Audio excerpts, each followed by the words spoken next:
Thank you. That concludes general questions, and we now move to questions for the First Minister, and I call question number 1, Joanne Lamont. Thank you very much, Deputy Presiding Officer, and may I wish everyone all the best in 2013 and ask the First Minister what engagements he has planned for the rest of the day. First Minister. Deputy Presiding Officer, with permission, I'd like to pay tribute to Jimmy Halliday, the former chairman of the Scottish National Party, who sadly passed away last Thursday. Jimmy Halliday led the SNP in the 1950s when they had 2 candidates in a general election, but in his career he laid the foundations for the expansion of the party that subsequently followed and the success that we've enjoyed more recently.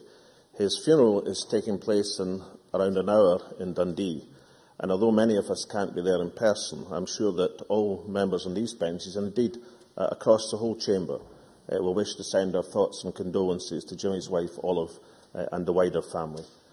Later today, I've got meetings to take forward the Government's programme for Scotland. Joanne Lamont. Thank you very much, First Minister. And of course, we would too wish to send condolences to his family. In the first week after summer recess, the First Minister moved his Deputy Nicola Sturgeon from Health and put her in charge of the referendum and economic recovery. 4 months later, it's becoming increasingly clear why she was so keen to move on. A children's ward threatened with closure at St John's in Livingston, Borders General put at risk, surgery provision cut at Perth Royal Infirmary, the scandal of hidden waiting lists at NHS Lothian and beyond, people with terminal illnesses being denied life-prolonging drugs which are available in other parts of the country. Nicola Sturgeon proclaimed herself the Yes Minister. Can we start calling Alec Neil the Clean Up the Mess Minister? First Minister. Well, that's a cheery start to the new year, but as I remember it, when Nicola Sturgeon moved the Deputy First Minister, then many voices across the chamber were saying how excellent she'd been as the Health Secretary. Even Jackie Bailey, I think, moved herself to... I mean, I admit it was in contrast to what they said before, but nonetheless, that was the general tenor. So I don't accept Joanne Lamont's revisionist view of Nicola Sturgeon's term as Health Secretary. I mean, let's look at some of the great successes of the Health Service. This Government has protected the frontline National Health Service budget, delivering record £11.6 billion resources, something which would not have been guaranteed if we'd had the misfortune of the Labour Party in office. We put patients and their safety first, which is why I suspect that the thing that really matters, that is public confidence and patient confidence in the National Health Service in Scotland, is at a very, very high level indeed. And I could also mention that this party seems almost to be alone in this chamber now, as I understand it, in wanting to maintain a National Health Service free at the point of need. The original... Well, as I understand, prescription charges are part of the Labour Cuts Commission. Perhaps another reason why the Scottish National Party government, on its record on the health service, is so warmly supported by the Scottish people. Joanne Lamont. Well, perhaps the First Minister himself might not have been so fulsome in his praise of Nicola Sturgeon when she moved, if he realised now what we are hearing about what is happening in the health service. Because we know there is a real terms cut, and whatever the First Minister says about free prescription charges, we also know that it is a service under phenomenal pressure. And his denial of that is a denial of his responsibility as the First Minister of this country. Because, of course, no matter what gloss the First Minister wants to put on it, on November the 7th, the Auditor-General, Caroline Gardner, put our health service on amber warning. And when I challenged the First Minister about this, he said the National Health Service was performing in outstanding fashion. But the Audit Scotland report highlighted Nicola Sturgeon's real legacy to the health service, £1 billion repair backlog, health boards having to borrow to keep services up and running. This is what the Auditor-General said, not what I said. And thousands of staffing cuts, leaving us with fewer nurses than when the SNP came to power.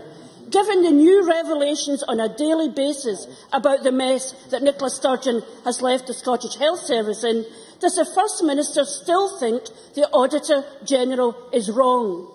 First Minister. I think Joanne Lamont's wrong, not the Auditor General. She's wrong in a range of ways, but in particular, I notice that she's now revised her previous claim, which she made on the 4th of September last year, that there were fewer staff in the health service when I became First Minister. That's what she said in the official report on 4th September. In fact, on June the 12th, the full-time equivalent 130,363 in the health service, compared with 127,000 in September 2006. There are actually more staff in the health service than when the SNP took office. Perhaps why she didn't seek to repeat that claim. No doubt we might get a correction at some time. But let's deal. I mean, let's just assume that Jackie Baillie, the person who said that Scotland was the centre of hospital-acquired infection, just when hospital-acquired infections were dramatically declining in Scotland. Let's assume that Jackie Baillie and others in Labour benches will be difficult to convince of the excellence of the work of the people in the National Health Service. But what really matters, is it not, in validating their work, is the satisfaction rate among the people. And that is recorded in the Scottish Household Survey, not by the Government, but the Scottish Household Survey. 88% of people were satisfied with their local health services, up from 81% in 2007. So not just a satisfaction ratio, which is at a high level, but also a significantly higher level than when the SNP took office. I somehow think that the verdict of the people of Scotland is somewhat more impartial than the verdict of the Labour Party benches. After all, isn't it the verdict of the people of Scotland that has this government in office and the Labour Party in opposition? First of all, the First Minister says that he thinks I'm wrong. Well, I work on the assumption the First Minister thinks I'm wrong. The problem for the First Minister is the Auditor General is saying something very serious, and he is saying that is wrong. Staff across Scotland are raising concerns about the pressures they are under in the National Health Service. This is not an attack on staff who are doing a phenomenal job. The charge is that this government is not supporting them, is making that job more difficult. But it seems every week we have another damning report on the health service. In 2008, Nicola Sturgeon said that she had made tackling health inequalities her top priority. Yet the Auditor General, Caroline Gardner, told the Audit Committee on December 18th that in terms of life expectancy, the gap is still increasing. The Chief Medical Officer, Dr Harry Burns, has also acknowledged the lack of progress in tackling health inequalities under this government. Now we are told that we are having a rethink to how we approach health inequalities. Is that an admission that Nicola Sturgeon and the SNP have completely failed to deliver their top health targets? First Minister. Right. Health inequalities is a huge issue for the Scottish people. The reason that Harry Burns made that point, Nicola Sturgeon, I heard the comment, the SNP have done nothing. The SNP, as Harry Burns has indicated, have made the tackling of health inequalities and facing up to that situation, which incidentally has been with us for a generation and more in Scotland, one of the top priorities of government. And I could gently say to the Labour Party that a range of measures which are directed to improve the health of the Scottish people. One and only one of the most important of these is our attitude to alcohol, and in particular the attempt to introduce minimum pricing, which would have a significant effect in improving the health of the Scottish people. If the Labour Party had showed rather more enthusiasm for that, then perhaps we'd have slightly more credibility in their claims on the National Health Service. But, this chamber and all through it would do well to remember that there are certain things which, and I think the health inequalities in Scotland and our, I do hope, approach to a National Health Service free at the point of need, are things that actually should unite people across this chamber. There should be joint objectives of this chamber. And I think Nicola Sturgeon made it a key objective of government policy. We will continue to pursue it. We know the task of work that has to be done, and we know the measures. We also know that no measures are going to yield immediate short-term gains in this, but this is something which should unite the Scottish Parliament because it's something of huge importance to the Scottish people. Joanne Lamont. The problem for the First Minister is that saying it doesn't make it so. The difficulty for the First Minister is that we understand the challenge of health inequalities. We understand the challenge of inequality across our communities. And the challenge in government then is to test what you do and what you spend against these outcomes. And when I said that, the First Minister said, no, we will not have that debate at all. And the fact of the matter is, Nicola Sturgeon was Health Secretary for 5 years. In the 127 days since she left, her successor has had to deal with review after review, a review into the full extent of the hidden waiting lists in health boards all across the country, when Nicola Sturgeon told us the NHS Lothian was an isolated case.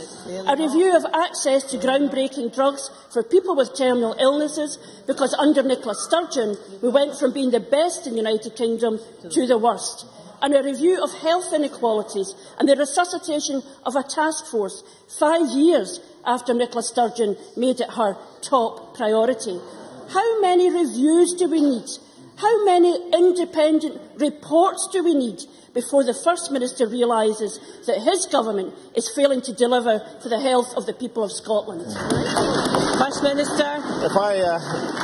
There's a range of corrections. Can I just point out it was Nicola Sturgeon who established the review into waiting lists across Scotland. And of course, the fact that we are prepared to establish that review and do something about it is in sharp contrast to the Labour Party, where hidden waiting lists were institutionalised within the Labour Party policy. But perhaps the real task. Joanne Lamont says that I've been saying something and doing something. We said we'd protect the health service budget, and we've done that. We have delivered in full on the manifesto commitment to pass on the Barnett consequentials arising from the UK 210 Comprehensive Spending Review, and this year, which will see a record £11.6 billion resource budget for health in Scotland in 2014-2015. Exactly what we'd said we'd do. In sharp contrast, the Labour Party wouldn't give the commitment to protect the health service budget, but in the famous Ian Gray interview in Newsnight, refusing to say that the health service budget would be ring-fenced in Scotland. We said we'd put it as a key priority of public spending in Scotland, and we have delivered that. Exactly what we said we'd do in the election, which is why this party has been trusted by the Scottish people with the National Health Service and our other vital public services in Scotland. Question number 2, Ruth Davison. Thank you, Deputy Presiding Officer. To ask the First Minister when he will next meet the Prime Minister. First Minister. No plans for foreseeable future. Ruth Davidson. 2 years ago, this SNP government brought in community payback orders when the Justice Secretary said criminals would be, and I quote, paying back through the sweat of their brow the harm they have done in our communities.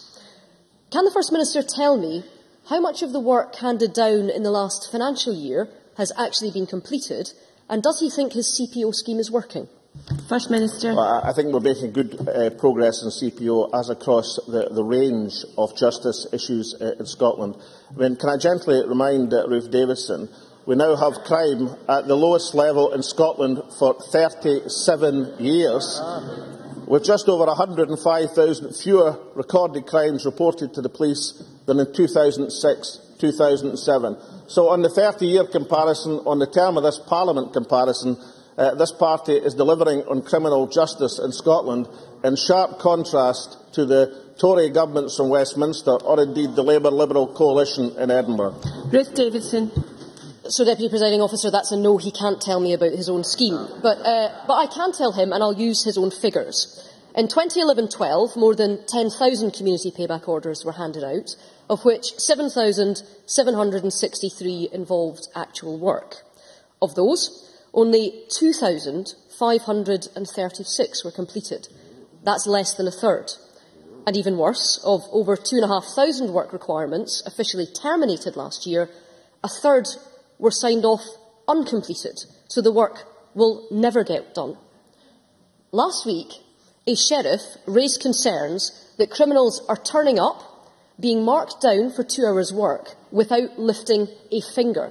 Sheriff Graham Buchanan Sheriff Graham Buchanan thinks the public would be horrified if they knew how these so-called robust community sentences were being administered.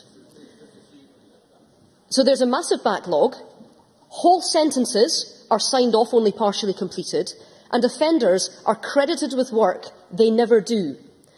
Communities are being conned and not paid back.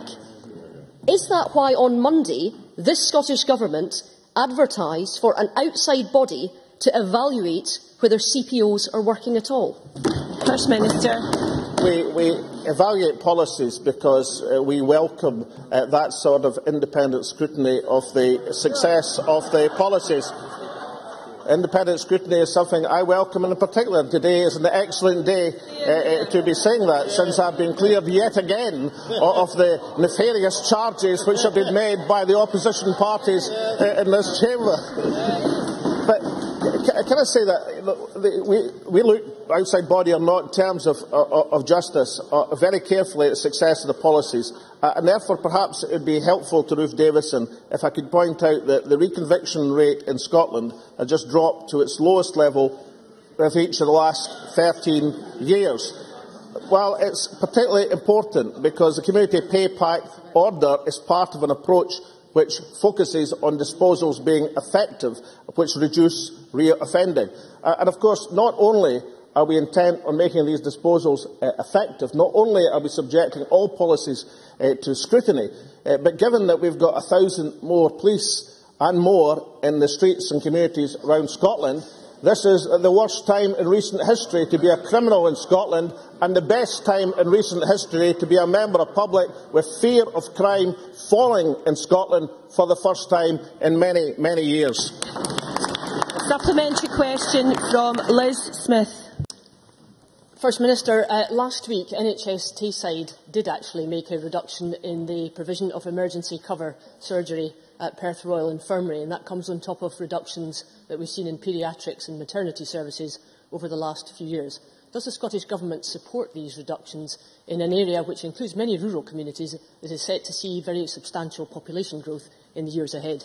First Minister. Well, the Health Secretary will be delighted to address directly the question in NHS Tayside. We are intent on securing high standards of care in Perth, across Tayside and indeed across Scotland. Brief supplementary. Kevin Stewart. Order. Thank you, Presiding Officer. Can I ask the First Minister what support the Government can offer the staff of the Foyer restaurant and gallery who are to be made redundant following the decision, the very sad decision, to close this well thought of social enterprise? First Minister. Well, the Government will extend the normal impact and pay schemes and try to help the people in that situation. I'm familiar, of course, with the Foyer restaurant and gallery. I've been there a number of times. The Government have indicated record levels of support for social enterprise in Scotland, and we would encourage all people, including local authorities, to extend the same level of support. Question number 3, Linda Fabiani. Could we have Linda Fabiani's microphone, please? I've not switched on. Thank you. To ask the First Minister what the impact of changes to child benefit will be on families in Scotland. First Minister. Well, the UK Government's attack on the previously universal child benefit is expected to affect 91,000 households in Scotland, who will lose £1,400 per year on average. Of these households, 60,000 are expected to lose their entire child benefit payments, and 31,000 will see their payments reduced. Linda Fabiani. The First Minister will be aware that the vast majority of Scottish MPs voted against this attack on child benefits at Westminster. Would he agree with me that this is further proof that this Parliament should be the one that has the responsibility for welfare to protect Scotland from further Tory cuts? First Minister. Well, of course, the Labour and the SNP voted in the same lobby in the House of Commons on Tuesday, because there was a recognition that the range of changes will actually affect 1 million households in Scotland who will lose substantially. That includes many, many working households in Scotland who will lose huge sums of money as a result of the policies of the Tory and Liberal administration at Westminster. And I think that unity of purpose in defending people at this time of great economic trouble is to be applauded. I'd have to say that it would have been an extra vote if the leader of the No campaign in Scotland hadn't been going about the country stirring up antipathy instead of doing his duty. Alistair Darling should have been in the House of Commons voting with his Labour and SNP colleagues. Question number 4, Rob Gibson. To ask the First Minister how the recent report by Pinsent Masons, Scotland's place in the renewable energy world, aids Scotland's sustainable growth. First Minister. Well, a clean and green energy supply based on renewables is a key part of a strategy for sustainable economic growth. I welcome the fact that 84% of respondents to this survey said Scotland is the most attractive place across these islands to invest in renewables. Pinsent Mason said, and I quote, "Scotland's renewable energy market is upbeat about its prospects for success in 2013 and beyond." It goes on to say there is every reason for confidence, and so say all of us. Rob Gibson. I thank the First Minister for his answer. I note that Pinsent Mason's report also highlights Scotland's international reputation as a leader in renewables. Does the First Minister agree that this is a very encouraging fact that we seek to attract further investment to Scotland as a result to create clean energy jobs from the Mull of Galloway all the way to Muckleflugga? First Minister. Yeah, I agree with that, and there has to be a contrast between this government and often it has to be said this Parliament's encouragement and enthusiastic support for renewables and the somewhat mixed messages that are emanating from the Department of Economy, Energy and Climate Change in London. And I welcome the report, and I particularly looked at the section which highlights the international reputation. It says Scotland is recognised as an important contributor to the development of renewable energy markets globally. It is indeed viewed separately from the UK as a clear place in the hearts and minds of many investors. Question number 5, Jenny Mara. To ask the First Minister what the Scottish Government's position is on the assertion by the Chief Constable of the Police Service of Scotland that a change in legislation is required to properly define the roles and responsibilities of the service's HR and finance functions. First Minister. Well, in terms of legislation, the respective roles of the police authority and police services are set out in the 2012 Act, which is widely supported across the Chamber, are actually based on these which have been in place and have worked well for more than 40 years. But I think the key operational point surely is that the Chief Constable and Chair of the SPA are due to meet on Friday next week, that's the 18th of January, with a view to reaching agreement on corporate functions. And I know that everybody in the Chamber, including Jenny Mara, will look forward to seeing that agreement, hopefully, a week on Friday. Jenny Mara. Officer, we will look forward to the conclusion of that meeting, but we were looking forward to a conclusion before Christmas time, as the Justice Secretary promised us, because the Justice Secretary said on the 5th of December there is no remaining contention about what the legislation says about respective roles. The First Minister himself before Christmas dismissed this as creative tension between the two men. However, this was wishful thinking at that time and remains so today. Isn't it true that the Cabinet Secretary for Justice has stood back and let a beast with two heads emerge as both camps duplicate HR, finance and other functions? The Cabinet Secretary is not in control of this situation. What will the First Minister do now to ensure that this power struggle is sorted out immediately? First Minister. Obviously, I was overestimating Jenny Mara's goodwill and enthusiasm for the reconciliation of the dispute. Can I just say that the proposed structures are intended to be free from duplication and overlap. But can I also point out, just to correct her memory, it was actually before Christmas in a letter to the Justice Committee on the 20th of December that the Chair of the SPA confirmed that good progress had been made and he hopes for a formal agreement on corporate functions to be reached at the SPA's next meeting on the 18th of January. That was what was said before Christmas. And I do think, despite Jenny Mara's remarks, that there is a substantial body of agreement across parties that look forward to that meeting and hopefully that agreement on corporate functions. Supplementary, Sandra White. Thank you, Presiding Officer. I am sure the First Minister welcomes the genuine interest from the member on ensuring that the new Scottish Police Service is a great success. However, does he also agree with me that we need to focus on and highlight the substantial progress and success which have already been achieved since last summer, which, amongst others, has, only the other day, seen the establishment of National Road Patrol, something which I am sure we will all want to welcome as a way to make Scotland's roads safer? First Minister. Yeah, I think that's a very fair point, because it's important. Well, it is a fair point, because it's important to focus on the very, very substantial range of issues which have been introduced that are ready to go, rather than just focus on a disagreement which hopefully is near its reconciliation. I also should say to Sandra White and to the Chamber that the new police service of Scotland will have 17,454 officers starting. That's the 30th of September last year's figure, which is, if I remember correctly, it was something that the Labour Party forecast it would take us 13 years to deliver that commitment. It seems that that commitment, like many commitments, has been delivered rather early. Supplementary, Alison McInnes. Thank you very much. I have here the application pack for the appointment of the Chief Constable, and I quote, "The overall purpose of the post is to establish and lead the police service of Scotland. The post holder will provide inspirational leadership, including the direction and control of over 17,000 police officers and 6,500 police staff. Were the applicants misled? Is the legislation flawed? First Minister, what went wrong?" First Minister. I know that job prospects for Liberal Democrats are poor these days. I'd had no idea that Alan McInnes had offered herself for the task.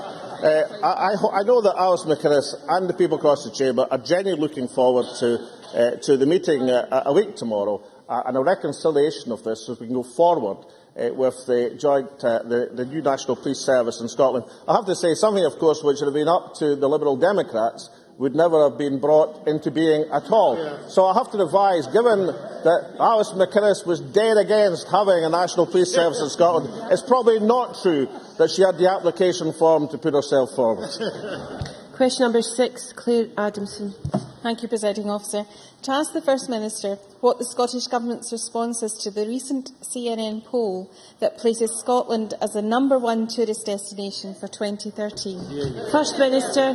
Well, I heard some disgruntlement in the Tory benches about a strong good news story for the Scottish visitor and tourist industry. I think the fact that one of the major broadcasters in the world put Scotland forward as the #1 tourist destination for this year generally will be felt across Scotland to be something of a success and an accolade for our visitor industry.